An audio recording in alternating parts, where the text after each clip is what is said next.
Hello everybody, let's have a look at the stock market. So this is the chart of the S&P 500 and I still think that we are in a week of distribution.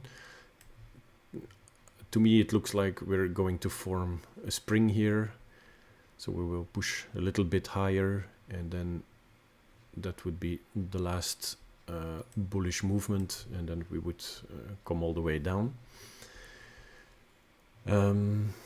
So yeah, that's how it currently looks like. Of course, if we start to trade further up, then I will change my mind and I'll become more bullish. But as it looks like for the moment, yeah, it still doesn't look so good.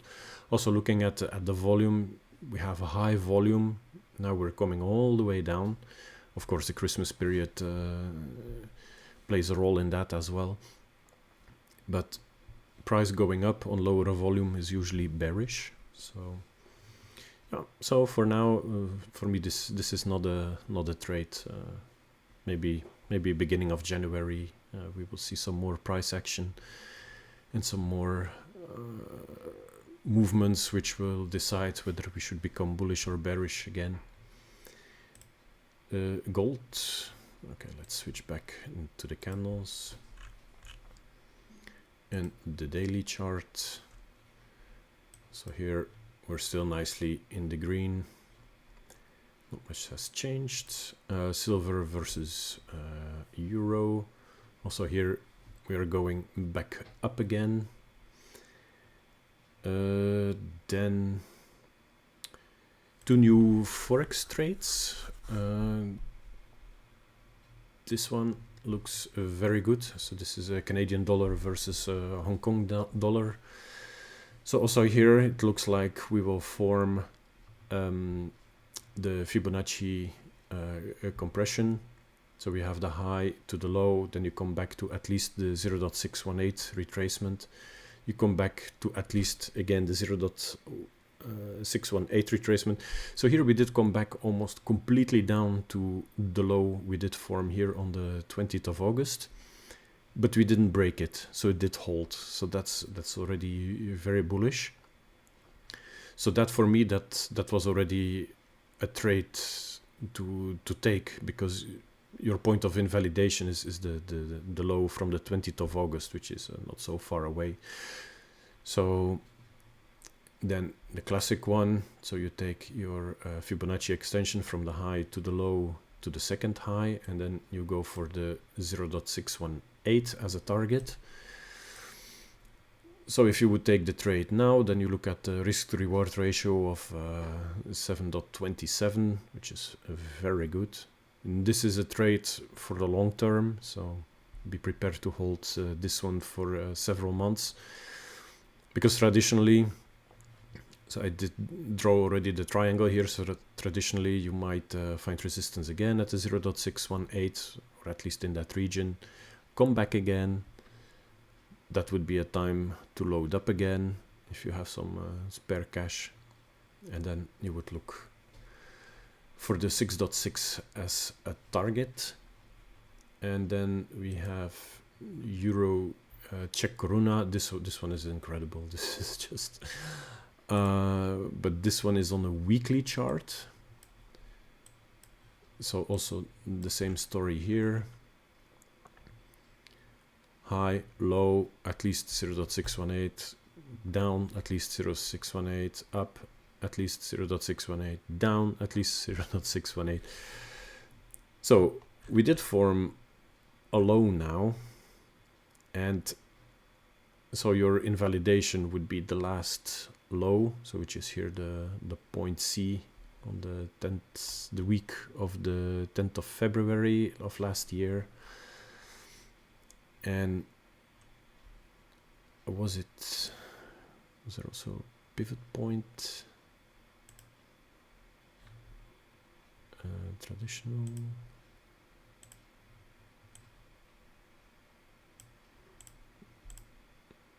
No, it was not this one. Okay, doesn't matter. So if you take this trade now and then you take point C as an invalidation,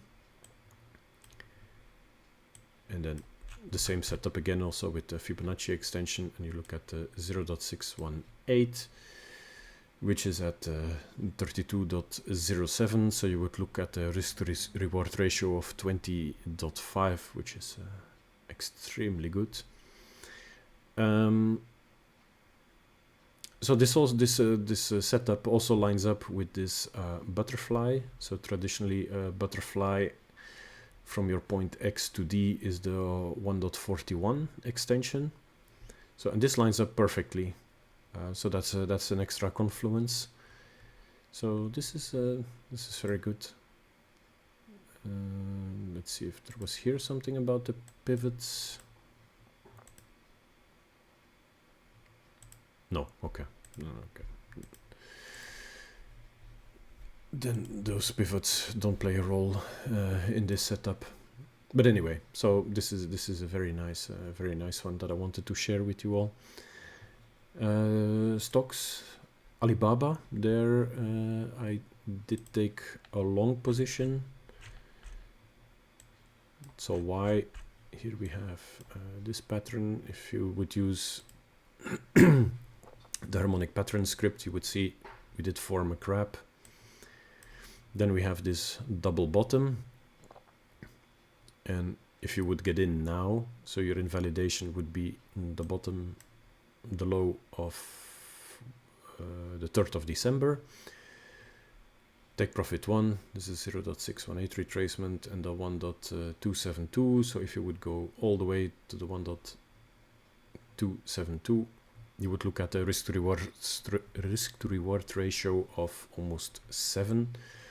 So that would bring you back to the highs we had around the 20th of October. So then if we reach that target, then we would form a new high, and that would be quite bullish. Then S&P versus gold, yeah, we're still ranging around this golden zone. So no clear trend here yet. Johnson & Johnson. Okay, nothing to see here, just a little bounce. LQD, we're still going down. GDX is did form here shark or cipher pattern, but I did see this one too late. It's already too high, so I'm not stepping in this trade. And then there was the Hang Seng index, which nicely bounced off from the monthly. As I mentioned already a couple of times before, that was the point I was looking for a bounce. It happened. Now we're gonna have to see if some other patterns start to develop of which we can trade. So we still have this white resistance line above. So if we could, let's draw it. If we could do something like this, that would be great. Then at least the trend line is broken. So let's see to extend this one a bit.